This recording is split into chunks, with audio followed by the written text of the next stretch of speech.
Hello everybody, this is Jess again at Crimson Crochet House, and I want to thank everybody for suddenly taking a huge interest in my beginner tutorial for crochet. I don't know what the cause was for that, but that is awesome, and I've had some people ask me to please provide another lesson for you all, and so I'm gonna get off my lazy duff and go ahead and do that. We are going to be learning two things today. We're going to be learning actually more like three things. We're going to be learning a new stitch called the half double crochet, and the abbreviation is HDC if you see it in a pattern. And we're going to be learning a new finishing technique, and we're going to be kind of learning how to write a pattern, because this tutorial, while I will provide the pattern for what I ended up with, is really just by your preference more than anything else. So we're going to start like we always do with our slip knot on our hook. I have some Caron Simply Soft yarn for this tutorial, and I will post a link to what I have. As always, when learning a new stitch, I like to start with a light color because it's easier to see your work if you're not familiar with what you're doing. So I've got my slip knot on my hook, and I'm going to go ahead and I'm going to chain 27. Okay, now the chain 27 is for a length of 26 stitches plus 1. The plus 1 is for us to go up and work across the work. Now in the last lesson, we learned the single crochet, abbreviation SC. In this tutorial, we're going to use what you learned in learning the single crochet and go ahead and make another stitch. So just like in the single crochet, we skip the first chain that we made from the hook and we go to the second one from the hook. But instead of just sticking your hook in there and starting to work, first we yarn over. So we have two loops on the hook, the one we started with and the one we just added with the yarn over. And then we put the hook in the second chain from the hook, which then gives us a total of 1, 2, 3 loops on our hook. The chain that we worked with, the loop over or the yarn over, and the loop that we started out with on the hook. We do another yarn over and just pull through one of those loops, so we still have 3. Then we yarn over and pull through all 3 loops on the hook. And that is the half double crochet. We're going to work these all the way across, so we're going to look at this a few more times. We've got our stitch here, so we skip this big hole that we made doing that. We yarn over once, put our hook in the next chain, so we have 3 on the hook, yarn over, pull through the work or the chain, and there's 3 there, yarn over, pull through all 3.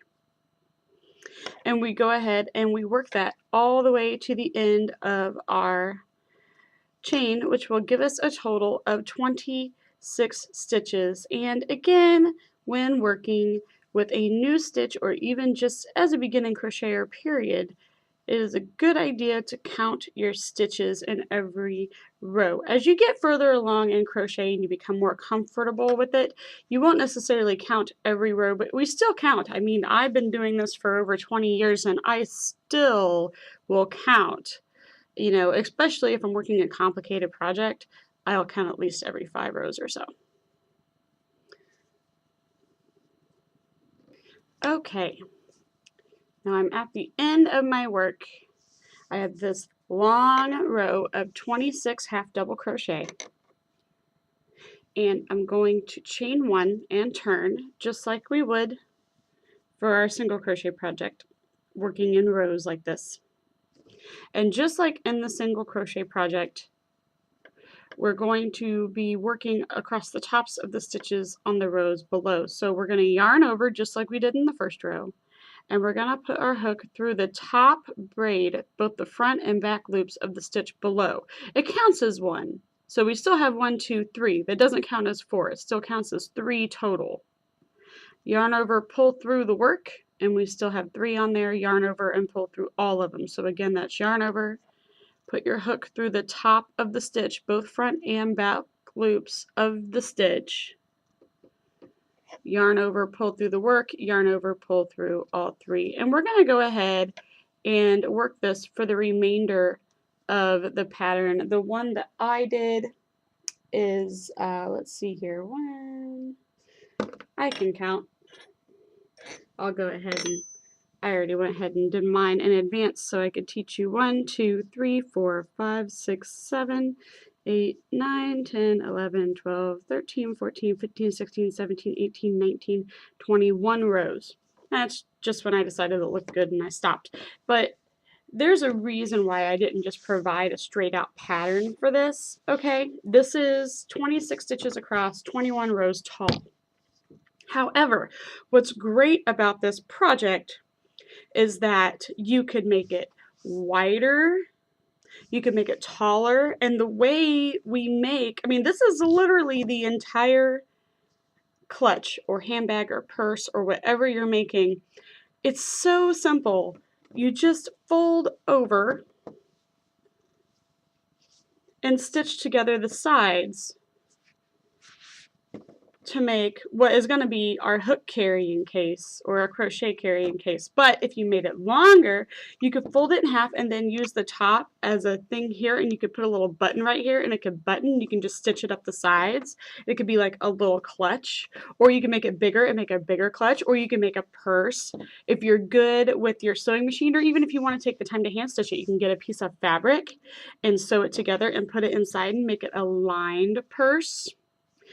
You can put a zipper in the top. If you get a zipper in advance and crochet out as long as the zipper is, you can make it a zippered purse.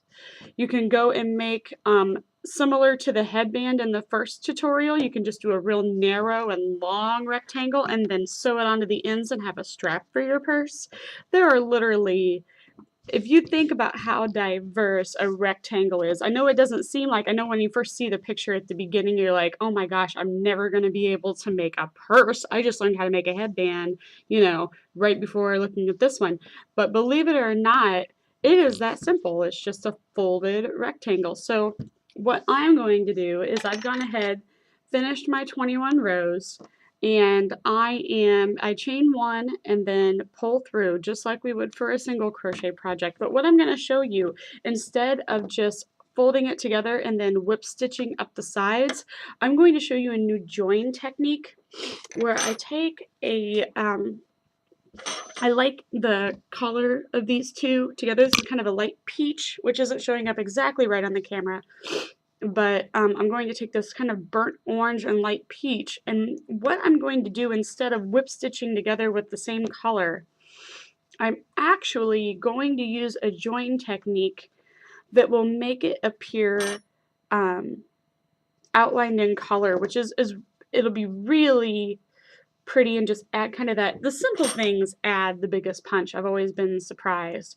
But the way you do it is, and the best thing to do is, you have some straight pins, just especially if you're new at this whole technique, because you're going to be kind of fumbling in the beginning, because that's what happens when you learn something new. Go ahead and straight pin the tops together, like line them up. And I know it's real stretchy because crochet work typically is, because you're using, you know, yarn. But, you know, it doesn't have to be exact. Just get it to where you're comfortable with it, and be careful not to stab yourself now when you're working. You can use safety pins, but be careful, because safety pins, the way they are with the coil in the one tip, can pull apart your plies and your yarn if they get stuck down there, and it can actually rip your work, which is kind of really bad, and you don't want to do that. So what we're going to do is, I'm just going to go ahead and I'm going to take this pin out so I can work. I'm going to start at the top. And what you do is you just go to the top corner and you put your crochet hook in the top corner of one side and then push it through in the top corner of the other side. You have a slip knot on this side of your, on this yarn that you just got, and you're going to put it on after you put your hook through your work. Sounds kind of funny, I know. Then pull it through. Now this is what we're going to do. Just take your time. It doesn't have to be perfect, but you put your hook through both sides, yarn over, pull through both sides of the work. My stitching is really tight there, so I actually have to do it separate. And then pull through the yarn the loop on your hook. And then do it again. Go down to the next row, put your hook through just on the edge, go to the back, put your hook through on the edge, yarn over, pull through both sides of the work, and pull through the loop on your hook. In the beginning, it does not look like a whole lot. It's like what's so special about this, but as you continue to do it and as you get comfortable doing it so that your stitches are kind of all the same length, you'll definitely get quicker at it as you go. It feels funny at first because it's a lot to stick your hook through. But you'll get this really pretty kind of braided edge.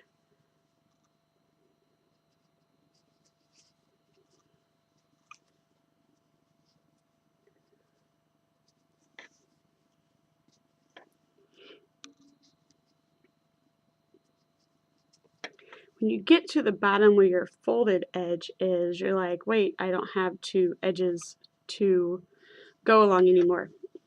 And you don't. So what you're going to do is, this is like the top of a row right here. I just work along the top of the row and still go through both sides of the work, but since there's not two edges, you're just kind of basically working through the top of a stitch and the bottom of a stitch.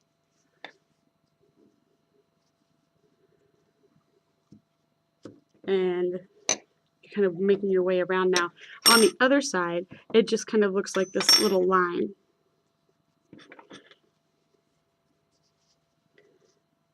Different, not the same, but still like a pretty accent. You're basically just making really pretty color accent here to kind of make it look, it gives it that extra pop. And with crochet projects, it's usually those little things that does that for you.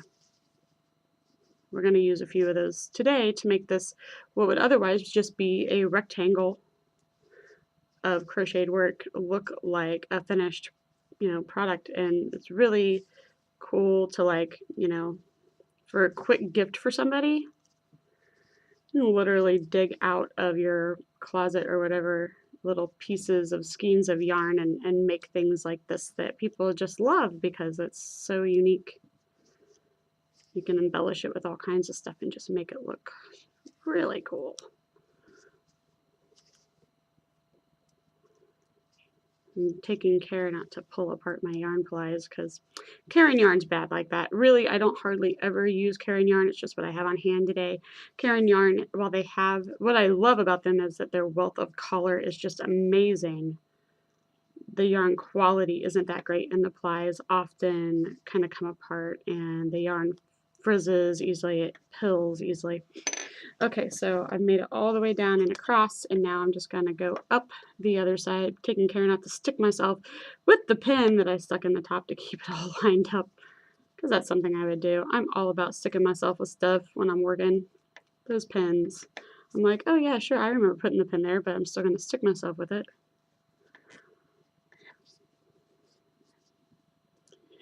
And as you're doing this, it's closing up your bag, and it's giving it kind of like an extra little something.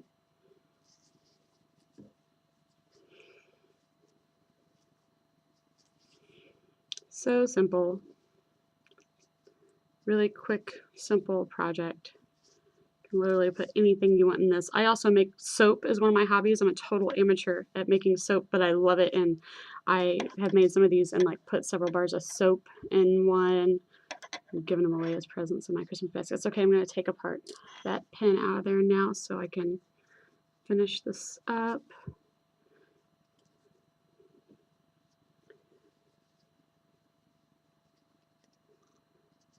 And right into the top. And I like, yeah, I think I'm going to go ahead and finish all the way across. Now, I don't want to seal up the top of the bag. Now we've got it all sealed up, and it's, unless you're lining it, it's pretty much done on the inside. So I'm just going to stitch, what I'm going to do is I'm going to go, just as if I was getting ready to put more stitches in, I'm going to go ahead and put my hook in the tops. This is actually the bottom of the bag, but I'm going to put it in the back and front loop of the bottom of the bag. And I'm just going to do the top layer of work. I'm not going to go through the bottom layer and seal it up, and I'm just going to do this lining technique with that. It's going to be a joining technique, or it can just be an enhancement, and that's what I'm doing now. I'm just using it as an enhancement to finish out the look of the bag.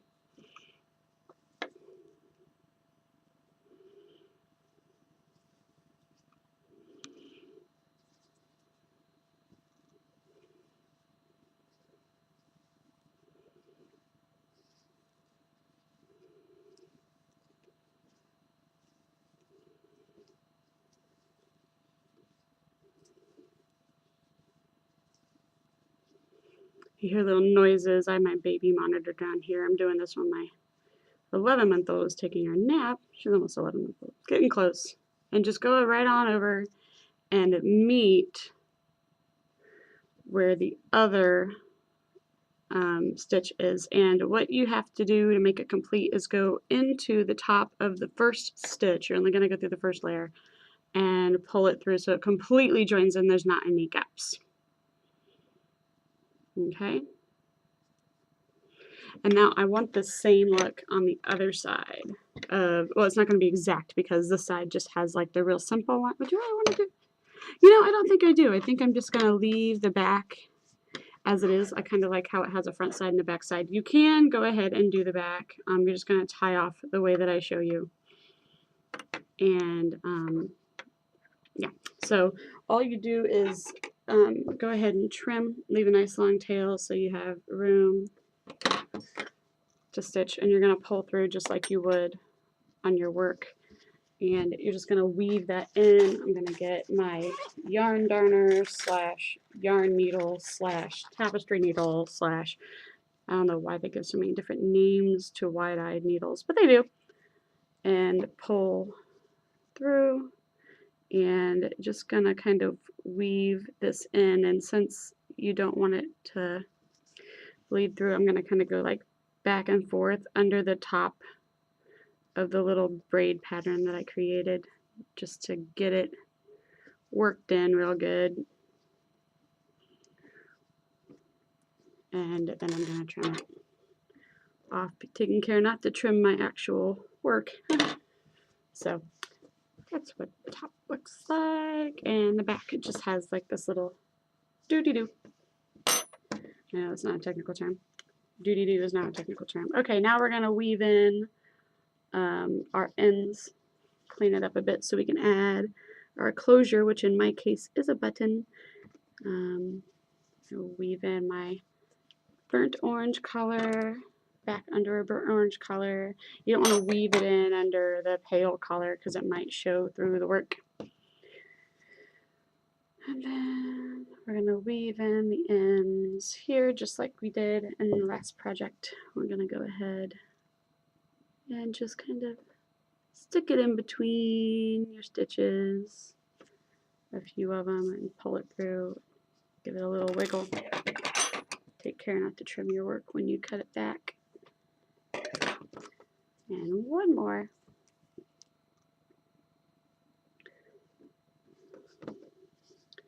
Kind of neat when you're doing stuff like this because I would never really know how. I always think, oh, this is what the finished product's going to look like, and then I get into it. I'm like, you know, I think I want to do this instead, or I'll add some of this, or I'll do that instead of this. So, and if you add a strap, if you're making a bigger bag, you can just stitch it on the ends with a whip stitch like we did with the first project. Wrong sides, right sides together, and whip stitch them together and weave those ends in. So this is kind of the unadorned bag. I am going to make closures for it. I have buttons in my possession. You know, I always hate the way they package buttons, so there's these little tiny metal rings that you've got to try not to stab yourself with.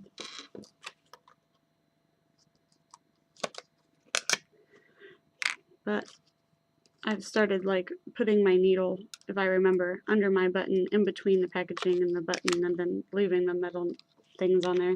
Drive me crazy. So, okay, how many buttons do I want? I'm gonna go ahead and put like, yeah, that'd be good. Like 3 buttons.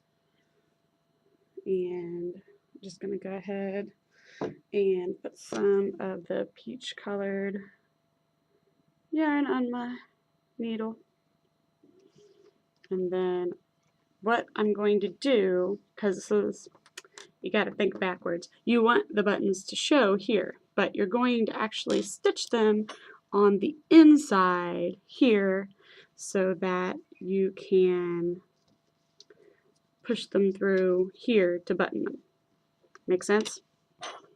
So I just want to make sure that they're pretty evenly spaced.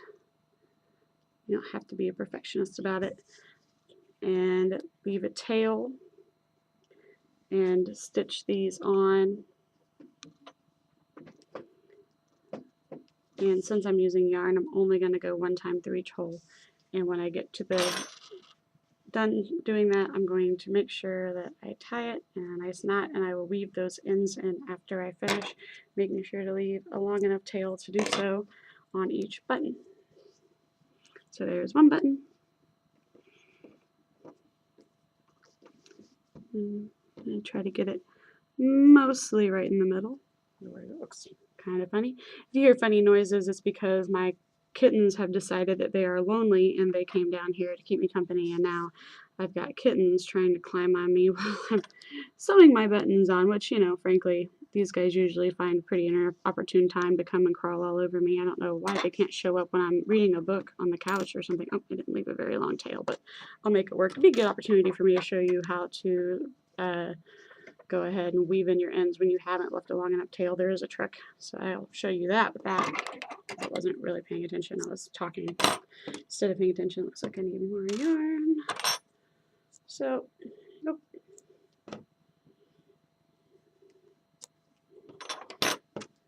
Got another piece. I was using a scrap before that wasn't quite long enough to do all 3 buttons with. And I'll put my 3rd button on here-ish. I just want more closure than one single button would bring, because this is going to be used to store crochet hooks on, or ideally it would. I have a bag for that, but I figured it'd be good to show you guys a good place to keep your crochet hooks. If you line it, it's even better because they won't poke out. I'm not going to dig out my sewing machine and line mine. So you guys can, though. It's actually really cool. If you're not good with running a sewing machine, or you don't feel like dealing with fabric or whatever, you can go ahead and use felt and stitch the felt together on the edges and put it in, and that will still line it. It won't be as nice, obviously, as if you used fabric, but it still will keep it lined really well. So that's good. Okay, now I'm going to weave in my ends. Got plenty of room here. There we go. And weave in my button ends in between the stitches.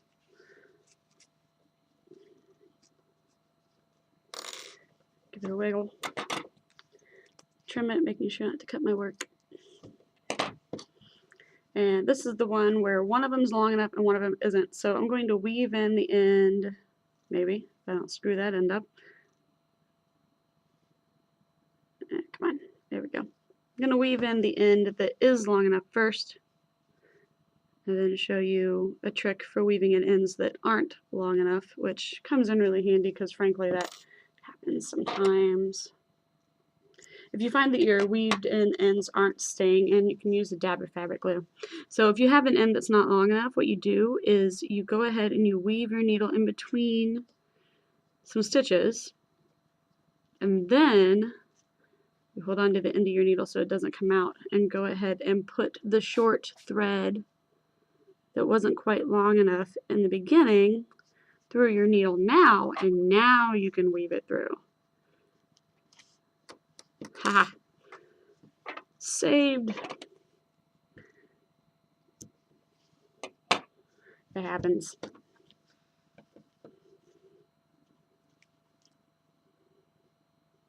You can also trim these ends even so that they're easier to thread on the needle. To me, it's just one more step. Yeah, that's my cat you hear meowing at me. One of my cats. It's a needy cat. I call it the needy cat because the other one doesn't seem to care if I exist. This one needs to follow me all over the house, even though I'm not particularly snuggly most of the time because I'm pretty busy. I don't know why. She doesn't follow anyone else all over the house. It's like, I want to annoy you. Thank you. There we go. That one was hard to get started for whatever reason. It means I probably got it into a nice tight knot, which is good. All right.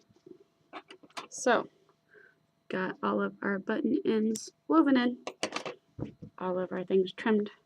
Now it's possible to button this up, and what you do is you just push it in between some stitches in the front. You don't have to worry about buttonholes or anything like that when it comes to crochet projects. You just find, looks like I did underneath, do it underneath here. And you will have to kind of work it for the first, couple times you button it. After that, they'll pretty much stay. But buttons were probably a little big, but it's what I had on hand. I often work with what I have on hand, unless I'm doing like Christmas presents or something. I make sure I get something really nice. I dish out the money for the good stuff for Christmas presents and things like that. But for tutorials and things, I just kind of grab whatever is handy. There we go. Could have used smaller buttons, but now I've got a 3-button clutch that will keep this nice and closed. And you can just use one button. You can use no buttons. If you don't want to use yarn, you can use, you can do all kinds of stuff. You can run a piece of ribbon now through here, or even like take several strands of yarn and braid it, and then weave it through here. You can do it using the hook. You can go, okay, I'm going to go in here and up here and in here and up here. I'm just playing now. I have no idea what I'm doing, but often don't. I didn't know what this was going to look like when I started out. So you can do that all the way across or in the middle and then tie it and have a little bow right here. You can put a whole bunch of buttons all over just to make it look cool. But the purpose of this pretty little pouch that now is a lot easier to unbutton than it was to button because I've loosened those stitches up. Except for this one that has a little piece of yarn stuck. Ha! That's alright. The good thing about crochet is just give it a wiggle and it goes right back to the same form it was originally. Sometimes you just do that. And put my hooks in it.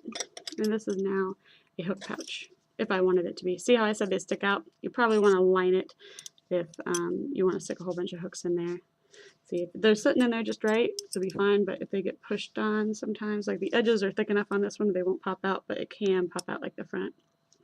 So you might want to line it if you're going to use it to carry crochet hooks, but it's just an idea. Oh, there's one of my ends popping out. Probably want to use some fabric glue on that because it's right next to a button. And that is pretty much it. If you have any questions, go ahead and post them for me down below, and I will answer them to the best of my ability. And like I said, play with this. You can make big purses. You can make all kinds of stuff. Anything that you can think of a rectangle that can be folded. You pretty much just learned how to do that. You learned how to make a new design technique for joining, and you also learned a new stitch. You learned all kinds of stuff today. Believe it or not, there's only one other stitch that you need to learn to know how to do pretty much anything crochet. There are other techniques you need to learn, but there's really only one other stitch. There's a variation of that stitch, but it's pretty much the same stitch. So I always say it's just one other stitch. 3 real solid stitches in the crochet world before you're pretty much off and running and able to read most patterns. Other than that, it's just the techniques you have to learn more than anything else. So thank you very much, and I will see you guys next time. I'm also working on a couple of stitch guides. I have a couple of new stitches that I've learned that I was going to teach. Not like basic stitches, sorry, didn't mean to be confusing. Actual patterned stitches that I was pretty excited about, and I will be posting those soon too. One of them is a ripple stitch. It's pretty cool. So have a great time, and I'll talk to you guys later. Bye.